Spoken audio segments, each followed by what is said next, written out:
বলি মারহাবা, আরো চিৎকার দিয়ে বলি মারহাবা। এবার পড়ি সুবহানাল্লাহ, আলহামদুলিল্লাহ, আল্লাহু আকবার।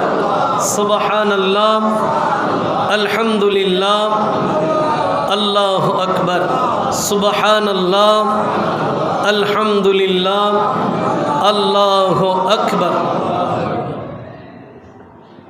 পবিত্র জুমাদান সানি শরীফের মহিমান্বিত জুমা আমাদের মাঝে বর্তমান। এটা রব্বুল আলমিনের কৃপা, দয়া, মায়া, মেহেরবানি যে রব্বুল আলমিন গত জুমার পর থেকে আজকের এই জুমা পর্যন্ত আমাদের ভালো রাখলেন। তা না হলে এমন অনেকেই আছেন যারা গত জুমায় ছিলেন, আজকের এই জুমায়। আমরা যারা আজকের এই জুমায় আছি, আগামী জুমা পর্যন্ত থাকব তার কোনো নিশ্চয়তা। এই জন্য সময় থাকতে সময়টাকে আল্লাহ এবং তার প্রিয় রসুলের প্রেমে আল্লাহ আমাদেরকে সাজানোর তৌফিক দান করুক। সবাই বলি আমিন, আর উচ্চ আওয়াজে বলি। মানুষ দিন দিন হিংস্রতার দিকে ছুটে যাচ্ছে। মানুষ দিনে দিনে নির্মম হয়ে যাচ্ছে। একটা সময় মানুষ তার সাথে সম্পর্ক নাই এমন ব্যক্তির সাথে নির্মমতা দেখাতো, কিন্তু এখন এমন এক যুগ চলছে যেখানে মানুষ আপনজনের সাথে নিষ্ঠুরতা দেখায়। কি বলেন, ঠিক কিনা? এই নিষ্ঠুরতা, এই নির্মমতা এত বেশি ছাড়িয়ে গেছে, মানুষের ভেতরে যেই মনুষ্যত্ব আছে এটার আর লেশ পরিমাণ বাকি নাই। এই জন্য গত সপ্তাহের ঘটনা যে একটা বাসার কাজের লোক, যার ঘরে সেই চাকরি করে, মা এবং মেয়েকে শুধু হত্যা করেছেন তা নয়, নির্মমভাবে আঘাতের পর আঘাত করেছেন।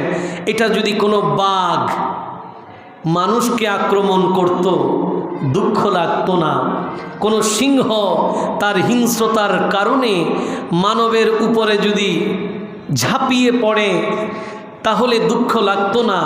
কারণ পশুর কাজ হচ্ছে পশুর মতো আচরণ করা।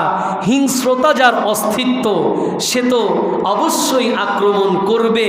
এই জন্য তো আমরা তাদেরকে খাঁচায় বন্দি করে রাখি, বাইরে রাখি না। কি বলেন, ঠিক কিনা? বাঘ বাইরে থাকে না, সে তার নির্ধারিত একটা গণ্ডির ভেতরে থাকে। কেন? কারণ তার নির্মমতা, নিষ্ঠুরতা এত বেশি, তাকে সেই জনসাধারণের সাথে থাকা সেই সুযোগ তার।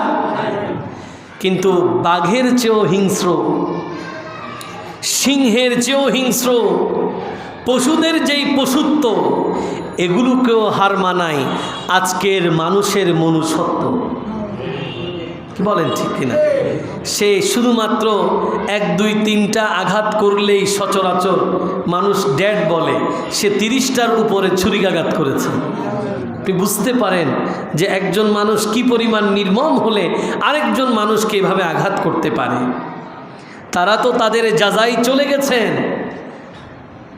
কিন্তু এই যে মহিলা যে এভাবে আঘাত করলো, আমরা বলি মহিলারা নরম হয়। মহিলারা কি হয়? আসলে কি এটা কি নরমের পরিচয়? এটা সে পুরুষদের যেই পুরুষত্বের হিংস্রতা, সেটাকেও হার মানায়। আচ্ছা, সমাজে এই বিশৃঙ্খলা কেন? এটাই আলোচনার বিষয়। আমি এটাই বলতে চাচ্ছিলাম। একটাই কারণ, আপনি কাউকে যদি হিংস্র করতে চান, তার হৃদয় থেকে নবী প্রেম বের করে দেন। নবী প্রেম বের হয়ে গেলে আপনি যে কোনো কাজ করতে পারবেন। আল্লাহর নবীর ইশক, মোহাব্বত কেন অন্তরে রাখতে হয়? এটা এমন এক নেয়ামত, এটা এমন এক অনুগ্রহ মহান রব্বুল আলামিনের, যেটা আপনাকে পৃথিবীর সকল অশ্লীলতা, নির্মমতা, অত্যাচার, অনাচার থেকে হেফাজত করে। এজন্য মাওলা আলী রাদিয়াল্লাহু তাআলা আনহু বলেছেন, আমি আপনাদেরকে শুনিয়েছি যে আদ্দিবু আওলাদাকুম আলা সালাসি খিসাল, তোমরা তোমাদের সন্তান যখন আস্তে আস্তে বেড়ে উঠে শৈশবে বুঝতে শুরু করে তাকে 3টা শিক্ষা দাও। কয়টা? 1 নম্বরে হুব্বু নবিয়িকুম, তোমাদের নবীর ভালোবাসা তার অন্তরে গেঁথে দাও। 1 নম্বর এটা। এরপরে নবীর পরিবার আহলে বাইতে রসুলের ভালোবাসা দিয়ে দাও। এরপরে কোরআনের ভালোবাসা তাকে দিয়ে দাও।